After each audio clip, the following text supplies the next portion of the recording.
Sir 22 को स्वाभिमान rally की जा रही है, किस तरीके की आपकी तैयारियां हैं? और कुछ रूमर इस तरीके से आ रहे हैं कि जो भाजपा के वरिष्ठ नेता थे या जो स्वाभिमान से जुड़े हुए लोग थे उनको भाजपा में शामिल कर दिया गया है और किसी भी तरीके की कोई स्वाभिमान रैली नहीं होने जा रही है। मुझे तो कोई ध्यान में नहीं आ रहा है अगर भाजपा के साथ में किसी को शामिल कर लिया गया है, याद ही नहीं आ रहा कोई नाम। थोड़े दिन पहले प्रेस नोट रिलीज हुआ था, उसमें आपके नाम का जिक्र था, गिरधर सिंह जी शिव के हैं, उनका जिक्र था, कहा कि भाई निलंबन हमने रद्द कर दिया है।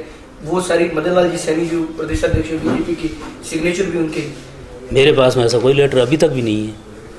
आपका क्या स्टैंड रहेगा अगर जो बयान आ रहे हैं, ये इस बयानों को लेके आपकी तैयारी किस तरीके से है और क्या? मैंने तो स्टेटमेंट पहले ही जारी कर दिया है, वही मेरा स्टेटमेंट है। राठौर साहब सीएम के दौरे के दौरान राजेंद्र राठौर पंचायत राज मंत्री आए थे, उन्होंने राजपूत समुदाय के एक सम्मेलन भी मीटिंग ली थी, उसमें आप भी मौजूद थे। क्या बातचीत हुई, क्या उन्होंने कहा, कुछ साझा कर सकते? ऐसा है कि राजेंद्र जी राठौड़ मेरे बहुत पुराने मित्र हैं, स्टडी पीरियड से लगा करके, और हमारे संबंध बहुत अच्छे रहे। उस बात को लेकर के वो आए थे और यहाँ के राजपूतों ने अपने प्रतिनिधि के रूप में उनके सामने शासन प्रशासन की जो पिछले 4 साल का जो रवैया उनके साथ में रहा, और केवल राजपूत जाति का ही नहीं, राजपूत जाति से संबंधित तो दूसरी जातियां हैं जो राजपूतों के साथ में कल्चरल दृष्टि से सामंजस्य रखती है और व्यक्तिगत तौर से भी सामंजस्य रखती है। उन सब के विषय में बात बतानी थी, वो मैंने बात बताई उनको। उनकी तरफ से क्या रिप्लाई? उनका इस पूरी 4.5 साल का जो घटनाक्रम था, उसके दौरान जो कुछ भी जसवंत सिंह और उनके समर्थकों के साथ हुआ, जब आपने ये पूरी बात बताई उनको, तो उनका रिएक्शन क्या था? क्या कहीं पर एक थोड़ी सहानुभूति होती है वो था, या उनकी तरफ से कोई ऐसा मैसेज था कि हम सारे जो लोग हैं वो इस 4.5 साल का जो प्रकरण है इसको साइड में करके हम नई से शुरुआत करना चाहिए, ऐसा कुछ मैसेज था उनकी बात? क्या जो कुछ तथ्य मैंने उनके सामने रखे, 45 मिनट का मेरा स्पीच था, उस स्पीच में मैंने जो जो बातें रखी, उनमें से काफ़ी ऐसी बातें थी जो उनको ध्यान में ही नहीं थी। लेकिन उनको जब ये संज्ञान में ये चीज़ आई कि क्या वास्तव में ऐसा हुआ है, तो उन्होंने उन बातों को गंभीरता से लिया और उन्होंने कहा कि मैं हाई लेवल तक इस बात को पहुंचाऊंगा। स्वाभिमान से संबंध रखने वाले या आज की तारीख में नहीं होते हुए भी स्वाभिमानियों का नेता मानवेंद्र सिंह जी माना जा रहा है, ये मेरी मौजूदगी की बात है कि मानवेंद्र सिंह जी ने ये कहा था कि किसी भी युवा को अपनी एनर्जी काले झंडे दिखा करके वेस्ट करने की आवश्यकता नहीं है।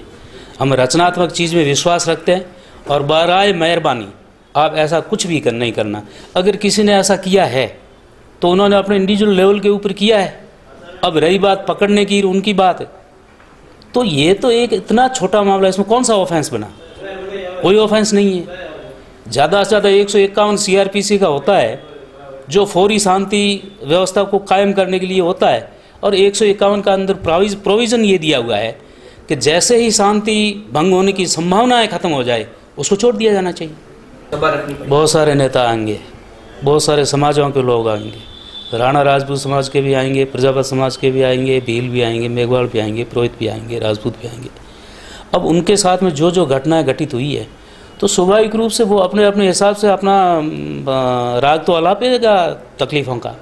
तो स्वरूप सिंह जी क्या मानते हैं कि स्वाभिमान जो रैली है वो कितने संख्या में पहुंचने वाली है और किस स्तर की तैयारी चल रही है? देखो, कुछ ऐसा होता है कि तैयारी करने के बाद में भी लोग नहीं आते, भीड़ नहीं जुटती है। कुछ सेंसिटिव मामले ऐसे होते हैं, संवेदनशील मामले ऐसे होते हैं जिसमें एक इशारे में लाखों की संख्या में भीड़ एकत्रित हो रहा है। मुझे ऐसा विश्वास है कि ये बहुत ही सेंसिटिव मामला है। इसमें पर्टिकुलर को जसवंत सिंह जी का इलेक्शन को लेकर के और मत चलो।